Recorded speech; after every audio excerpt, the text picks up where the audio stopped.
Welcome back to Conversations with Co-op Bank. I'm your host, Akira Patterson, and today we are joined by Javid Hostin, IT Manager at Co-op Bank. And in part one, we were delving into the topic of cybersecurity, and we left off on so many interesting thought points. My life was literally flashing in front of my eyes, wondering all of the ways that I've compromised myself just this morning with the social media interactions that I've had, as well as just accepting all cookies regardless. I only eat oatmeal and raisin cookies. So why am I accepting all? Anyways, Javid is here to break it down and ensure that we know what to do to arm ourselves and really protect ourselves. And we spoke a lot about how individuals and people for personal financing reasons can protect themselves. But let's delve into the world of business. How can entrepreneurs, business owners, even established businesses that's been existing for a while, how can they prepare themselves and kind of arm themselves in this world of cyber threats? Sure. Well, I like to speak about our financial space in terms of what we see happening within our region. And what we've seen an increase in the last 12 months is what we call business email compromise. That is where there is a compromise in the corporate email for a particular business. And a bad actor is using that email to basically reach out to your customers, solicit payments, wire transfers, and different things like that to illegitimate sources. Right. For business email compromise, it basically starts with the employees within the organization. It starts with compromising an employee and the credentials, right? So what a business can do basically to protect employees, especially employees who access the resources of the organization from outside, you need to ensure that you use secure authentication methods. Right. One, and it goes back to what we mentioned in our previous episode in terms of the 3 dimensions: something you know, something you are, and something you have. Yes. Right? So entities or companies need to make sure that they have that basically instilled or basically installed in their network, in the infrastructure, and so on. Right? Because the first step in it is proving the identity of the individual who is accessing the system. Okay. Right? Most times, employees are compromised through phishing emails. Goes back to what we were speaking about, where you get a phishing email. Basically, it says Microsoft Outlook. Right. Your password is expiring. You need to click here to put in your old password, and then put in a new password, and you select submit. Nothing happens, but you think it's done. That information is captured and sent out to a bad actor. So if you don't have that 3-dimensional approach to authentication to say, hey, you have a rule that if I am not on premises within a bank or within that organization, I need you to authenticate or provide more information for me to prove your identity. You're right. Right? So what basically happens, they capture that information, they log into the mailbox of the company, right? And they, back in the day, they used to do full, what we call account takeover. Okay. Well, they will change the passwords and everything. So and they then full, you can't access. You can access it, but it has evolved. They will live in the ecosystem within your inbox. They will read all your emails. They will do searches for things like bank, finance, money, wire, different things. Search words, key search words that basically points to money or finances. Right. Right? And they will set up forwarded mailbox inside of those inboxes. And what would happen now? Every mail that comes to you or to the organization, the bad actor gets a copy in their inbox. Right? So let's say you're sending an email or an instructions to Grenada Co-operative Bank to do a wire to an agency on your behalf. Let's say a marketing agency. And that's very realistic. Right? The bad actor got a copy of that, but before the person who the email is intended for in the bank could get to it, they would go into the inbox and delete it. Okay. And what they will do is they will adjust the payment details on your wire transfer that you're requesting and put it back in the inbox. So right now, the change is done. So the business email is compromised. Right. All right. They alter the payment details. The bank receive what we know to be legitimate request from you to do a wire. and we go ahead and process, right? Process the wire. You're calling 2 days after, hey, the agency didn't receive the funds. Agency didn't receive the funds. You have a version of the email that you would have sent with the instructions. We have a version, and the two don't match. Wow. It was changed. Sometimes what the bad actors also do is that they would look through your history to see what payment details or the payment request that you would have made to your banking institution, and just create one similar, but just to themselves or to an entity. And that's very believable. Correct. And I had no idea that it was so intricate in terms of their attention to detail to get to dupe the human side of things. Correct. Right. And then for businesses now, I'm thinking that, as well as you would have said in our previous part one, we would have spoken a little bit about how social media and the use of phones and different applications makes individuals vulnerable. Yes. But knowing that many businesses have social media options, engage with their customers via social media, DMs through Instagram as well as Facebook, and then use WhatsApp to easily contact, and you think it's confidential. Yeah. What are some of, the recommendations that you would make for businesses now, knowing that you're vulnerable as well? It's not just from an individual standpoint. Yes. Even going back to the instant messaging platforms like WhatsApp or through other omni-channel or omni-portals like Instagram message, Facebook message, and so on.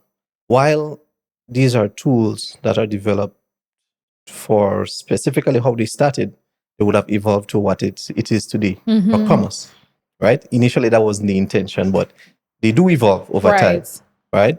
Now, when you try to use a tool for what it is not intended, that's when you start having friction, right? So yes, the tools are there to use to have contact with your customers, but is it a tool for transacting business? Right. Right? You, as the entity, should have internal processes or policies guiding in terms of how you conduct business, what forms, what secure means you will use, right? You can use this platform to reach out, to make contact. And again, yes, there are the emergency cases as the only platform that you have to reach your customer. Right? But it should be the initiator, the platform that you initiate the contact on, but it should be moved to another secure means. Right? Whether it be in-house via direct call, right? And that makes sense because you don't have control of these platforms. Correct. You don't know what's going on with the same information. And let's talk a little bit about WhatsApp, because I know myself and a lot of people, my friends, a lot of people I know, people watching right now, think that, okay, WhatsApp is safe because you see the end-to-end encryption and you think to yourself, okay, if I'm having a conversation and I don't want to say too much on the phone, let me call you back on WhatsApp because I feel like WhatsApp is safer. You migrate the conversation to there. What would be your perspective in terms of that? I'll just make one disclaimer. This is not about driving fear, but so that you understand what it is. Okay, to have true privacy or encryption, let's say a conversation between me and you right now is traveling over just the space. Yes. Right? So it's between me and you. If me and you alone is in the space, it makes it confidential, right? It's private between both of us, right? When we come to these messaging platforms, let's say for WhatsApp, it's my device, your device, and communication in between, right? Who is the driver of the communication? It will be Meta. Yes. Meta servers, Meta encryption, right? So is it end-to-end encryption for our conversation? If Meta has the encryption and the keys to unlock our conversation? So it's a level of trust. Correct. Right? In using these platforms. Again, these entities are governed by other frameworks that to ensure confidentiality of information and so on. But needless to say, something can happen. There can be leaks, right? Day to day, we hear about breaches and data leaks and different things like that. Keys compromised and so on.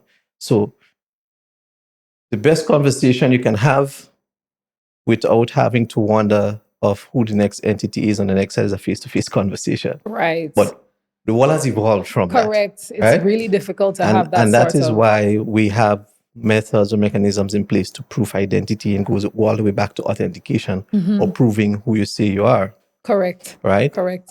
For businesses, I think that is a big task, because the bad actors, they're very good at what they do. Yes. You find a way to secure it, their job is to find a way to break it. Right? So it's a never ending cycle where fix it, break it, fix it, break it, fix it, go back to the drawing board, find a way, break it, or I give up, go try a whole new method. Right. Right. So one of the things we have to understand about the bad actors, they don't like friction. Something that will take them too much time to get over, they usually just give up and move on. So that's why it's important to slow down the process. Right. So they will take the path of least resistance. Right. No, you have what you call advanced persistent threats. These are state actors. These are hacking groups or activists that are well funded. No, they have the time and they have the resources, the money, the resources, everything that is required to go after you. Right. So then you see that's why you have from the government side, governments coming on the attack and different things like that. But for businesses, you need to ensure, like within our financial space, that you use up-to-date technology to protect your data that's in-house. And one of the things that is very important is that you protect yourself against what we call insider threat. All employees within an organization is an insider threat. Okay. Right? Not intentional, no, but just because they're vulnerable, because human and human error. Exactly. Okay. Right? So what you see happening is that the insider threat comes about with employees knowingly and unknowingly. Right? So it be through misconfigurations, through doing something that you even realize may have this effect or result. Right? And there are the disgruntled employees who basically out to bring it down. Okay. Right? Okay. So one of the things that is important for businesses to protect themselves is what we call awareness training for the employees, right? To spot malicious activity. And given how frequently things happen, like what would the recommendation be in terms of like, because a business may think, okay, we did a training 6 months ago, maybe we can do another one in another year or maybe every 2 years. Is that fast enough? Is there a rule of thumb? For our organization, we tend to follow a lot of published frameworks, right? And part of the NIST framework that we follow, it says that employees should be trained at least annually in awareness, security awareness, information security awareness. But what we would have done internally is take it a step further. We train them monthly. Okay. Right? Because for the 12-month period training, they say you have to do at least 60 minutes. And who wants to sit down for 60 minutes? Correct. Yeah. On information security. So we tend to break up the training into about 5-minute blocks. Okay. For over the 12 months. Yes. So it's not a barrier. People may be more open to it because you know it's like a short training spurt. And that probably will work for a lot of businesses too, because at the end of the day, you're thinking of protecting yourself, your customers, as well as your own business, organization and the integrity of your business, because that may compromise, other customers thinking, okay, I just heard something, some threat or some hack took place at this organization. Correct. And it may deter people. So it's always good to do the checks and ensure, that's what I'm really hearing, to really make sure that your employees as well as the overall business is as secure as possible. That is correct. I mean, I want to circle back because I know you would have mentioned, in terms of Co-op and what it is that you do to assist businesses. I mean, for the individuals, we know they're the two-factor authentication and the one-time purchase passwords and all of these things. But for businesses that are, and probably for an entrepreneur that's listening to this podcast, and a lot of these things are new, hearing it. And it's like, oh, what is it that the bank can do to assist somebody that doesn't necessarily know, but need to protect themselves and their business? Okay. For businesses and individuals, again, it starts with business, the type of business that you're getting into and so on, right? For on the side of the bank, in terms of our best practices, if you're seeking information in the best way to conduct banking through our electronic platform and so on, all the do's and don'ts. And so it's something that we try to push out through our social media platforms, some forms of education, right? If we've seen any threats operating in the environment, we usually share that information altogether out there, right? And we make it a promise most times to keep your information safe. Now, you as the individual who's getting into business or an existing business, you have a part to play. There's only so much we can do because we are only in control of what is within our domain. Right. For the individuals, which is most times the bigger part of the portfolio, we also include the businesses as part of our protection mechanisms that we have.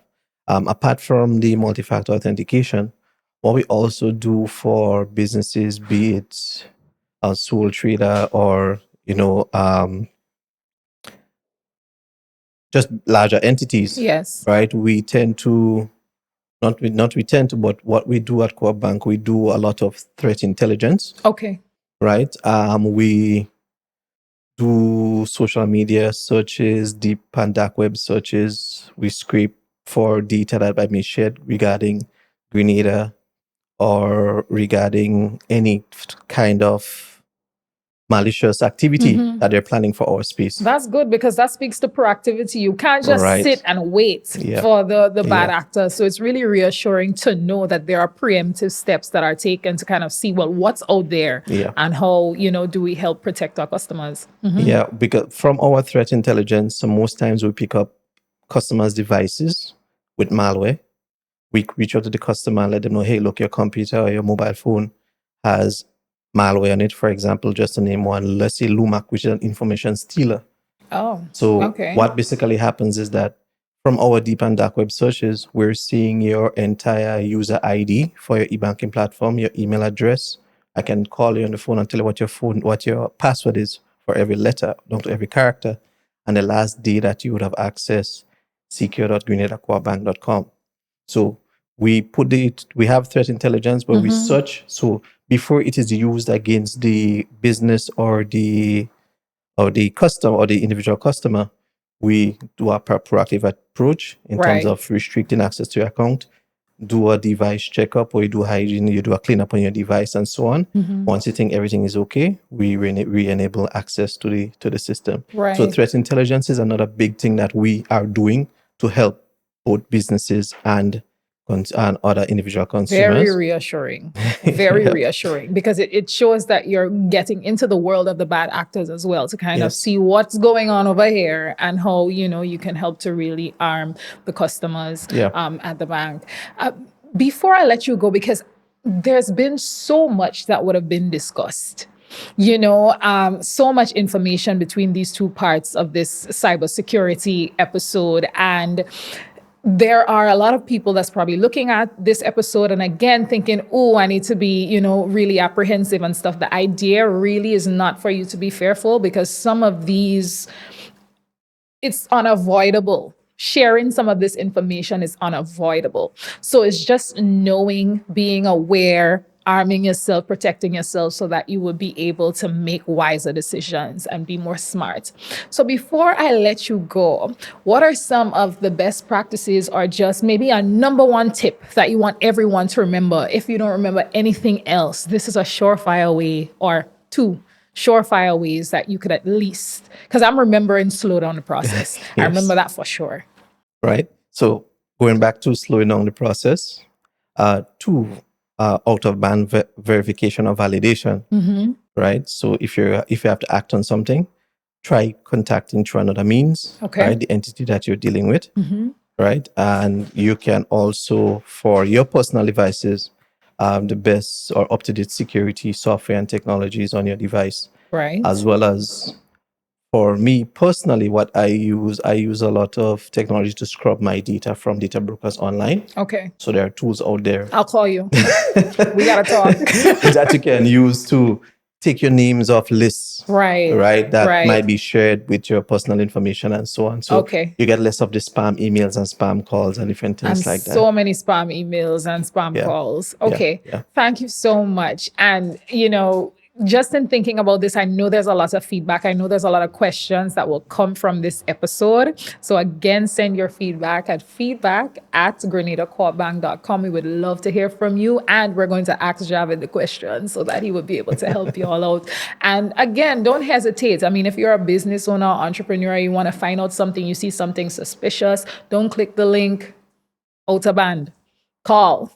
Hey, I'm seeing this. Is this? It doesn't take anything from you to do it, and it may protect you in the long run, right? Yes. So, Javed, before I let you leave, we're getting to this part where is one of my favorites because it gets to summarize everything and also kind of provoke thought in terms of what your professional advice would be in certain scenarios or what your personal preference is. And both can go hand in hand. Based on our conversations, I feel like both would go hand in hand, right? So it's a this or that rapid fire segment where you tell me what your preference is or what your professional advice is. And I feel like both would be the same. So 2-factor authentication or password only? Ideally both. Both. But MFA. Okay. Will be. Multi-factor. Yeah. Right.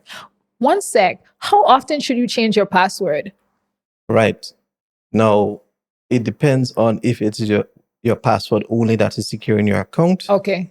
If it's your passwords only, then you need to change that password at least every 90 days. Okay. So right? That's every 3 months. Yeah. Right. But if it's not your password only, if it's not your password only, only, you have other layers on it. Yeah. All right. Add other layers. Yeah. Good. Strong password or frequent password changes? Well, the industry has shifted away from strong passwords. They say use passphrases. So the lazy brown fox and make it alphanumeric and different things like that, right? Because you can have strong passwords, but again, the longer you take to change a password, there's more time someone has to act against it. Correct, and the vulnerability is there. Yeah. Okay, got you. Antivirus software or cloud-based security tools? Both are very good depending on what you're into from business perspective and the individuals. Individual antivirus and the businesses can go to the cloud-based security tools. Okay.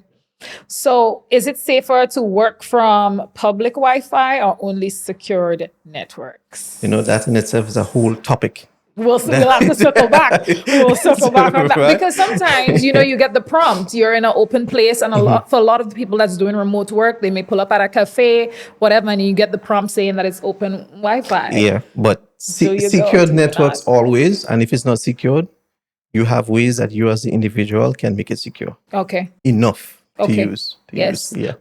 Send in the question. Call and ask to speak to Javed. Click suspicious email link or delete immediately. Delete immediately. If you ignore it, does it matter? Delete it. You see, if you ignore it, you one day might be cleaning up your inbox and forgot when that came in, and you go back to it where, let me see what it's about. Yeah. Okay. I get that. Backup data daily or weekly? Daily. Again, go back to the business side. It all depends on what your business requires to remain functioning in case of an incident.